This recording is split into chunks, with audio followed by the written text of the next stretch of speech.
Captain Nilesh Gaikwad आहेत आपल्यासोबत सध्या. आपण त्यांच्याशी या सगळ्या संदर्भात चर्चा करूया. अत्यंत मोठी ही दुर्घटना आहे कॅप्टन, खूप मोठी ही दुर्घटना आहे अहमदाबादमधली आणि एअर इंडियाकडनं आता स्टेटमेंट देखील आलेलं आहे. पण या सगळ्यामध्ये आपण पाहतो आहोत 242 जण ऑनबोर्ड होते, 230 प्रवासी, 12 क्रू आणि काही परदेशी नागरिक देखील होते. गॅटविकला जात होतं हे विमान.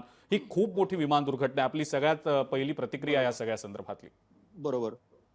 प्रतिक्रिया म्हणजे अजून कुठल्याही प्रकारचे ठोस कारण पुढे आलेले नाहीयेत. हो. पण जेवढे आहेत तर तुम्ही आता सांगितल्याप्रमाणे हे बोईंगचं ड्रीमलायनर 787 हे एअरक्राफ्ट होतं. हे वाईड बॉडी एअरक्राफ्ट असतं. हो. It is very stable aircraft.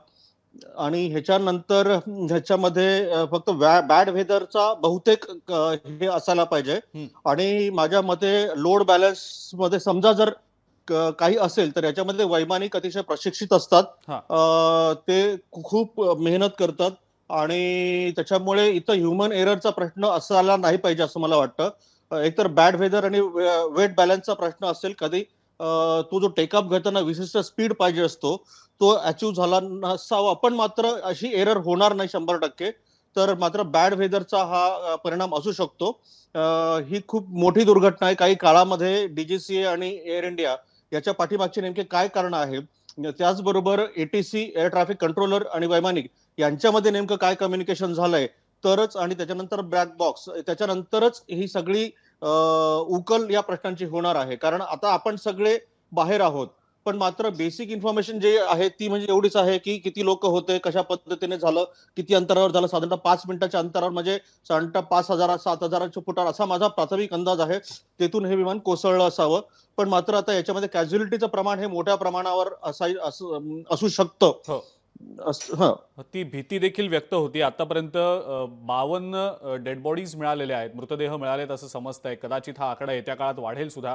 काही जखमी देखील आहेत. आणि ज्या पद्धतीने हे विमान क्रॅश झालं त्यावेळेला रहिवासी भाग मोठ्या प्रमाणावर होता. एका हॉस्पिटलचाही काही भाग तिथं होता असं देखील समजतंय. पण तुम्ही जसं कॅप्टन मगाशी म्हणालात की वैमानिकाची कोणत्याही प्रकारची म्हणजे ह्युमन एररचा जो पार्ट आहे तो तुम्ही म्हणताय की होणार नाही, शक्य नाही. टेक्निकल ग्लिच असू शकतो असं वाटतं. बॅड वेदर हा एक तुम्ही म्हणताय कारण असू शकेल यामागे, कदाचित त्याची उकल होईल नंतर. पण टेक्निकल ग्लिच हे कारण देखील असू शकतं असं वाटतं. टेक्निकल होऊ शकतं. पण मात्र विमान उड्डाण होण्याच्या आधी, मग ते डोमेस्टिक असो इंटरनॅशनल असो, त्याच्यामध्ये प्रचंड प्रमाणावर हे असतात मेंटेनन्स इंजिनियर. ते विमानाची पूर्णपणे चेकिंग करतात. त्याला चेक्स असं म्हणतो आम्ही. तर ते चेक्स सगळे झालेले असतात. पायलट शेवटची चेक करतो आणि त्याच्यामध्ये रिफ्युलिंग आणि खूप साऱ्या फॉर्मॅलिटीज असतात. त्याच्यामुळे टेक्निकल सुद्धा होण्याचं प्रमाण खूप कमी आहे. परंतु आता एवढं मोठं मशीन आहे, त्याच्यामध्ये कुठे ना कुठे काहीतरी एरर एखादी होऊ शकते. त्याला सांगता येत नाही. पण हे सगळ्या ज्या गोष्टी ज्या आहेत ते आता आपण तिथं प्रत्यक्षदर्शी नाहीये, तर आता आपल्याला काहीच माहित नाही. म्हणून आपण कुठले स्टेटमेंट करू शकत नाही. फक्त एवढंच आहे की वैमानिकाची म्हणजे माहित नाही. पण ह्युमन एररची शक्यता मला कमी वाटते. कारण तुम्ही बघा ना, विमानाचे अपघात खूप कमी होतात. तर त्याच्यामध्ये बॅड वेदर हा मला सगळ्यात मोठा हे वाटतोय. आणि वेट बॅलन्सचा जर असेल तर मग वेट बॅलन्सचा कदाचित त्याच्यामध्ये प्रॉब्लेम असू शकतो. कॅप्टन, आणि या सगळ्यामध्ये ज्यावेळेला दुर्घटनांबद्दल आपण बोलत असतो त्यावेळेला अनेक शक्यता देखील विचारात घ्याव्या लागतात. तुम्ही देखील काही शक्यता यावेळेला सांगितल्या होत्या.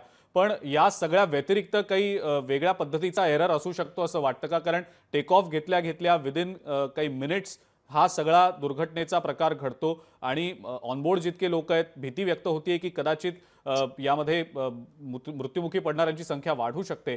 आणखी काही पॉसिबिलिटीज वाटतात तुम्हाला या व्यतिरिक्त?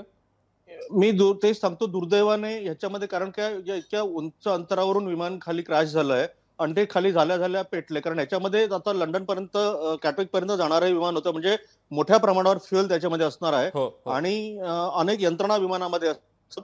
कुठेतरी शॉर्ट सर्किट होतं, घर्षण होतं आणि हे हायली इन्फ्लेमेबल फ्युएल असल्यामुळे ते लगेच ते विमान पेट घेतं. हे मात्र मॅक्झिमम कंडिशन मध्ये होतं.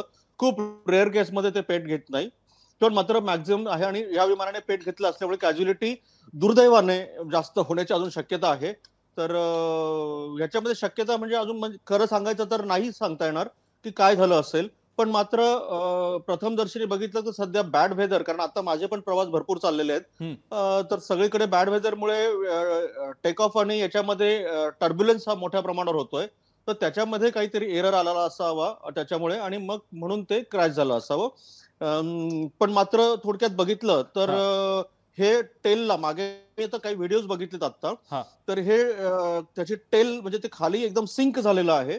म्हणजे त्याची लिफ्ट कमी झालेली आहे, कारण त्याला जेवढं नॉर्मली होतं का की फुल थ्रोटल देऊन जेव्हा विमान पुढे जातं आणि विशिष्ट स्पीड त्याचा अचीव्ह केल्यानंतर त्याला वैमानिक ऑर्डर देतो त्याचा हा. यॉकने जॉयस्टिकने वरती जाण्यासाठी. हा. तर तेवढं समजा जर त्याचा जर कमी झाला असेल तर त्याच्यामुळे त्याची लिफ्ट कमी झाली असेल, तर त्या लिफ्टमुळे लिफ्ट कमी झाली तर मग तो सिंक होतो. बरं, ठीक आहे. तेच कॅप्टन, आणि त्याच मग अनुषंगाने एक जो रिपोर्ट येतोय, मीडिया रिपोर्ट, त्यानुसारची जी माहिती आहे ती मी सांगतो तुम्हाला. Aircraft reached a maximum barometric altitude of 625 feet.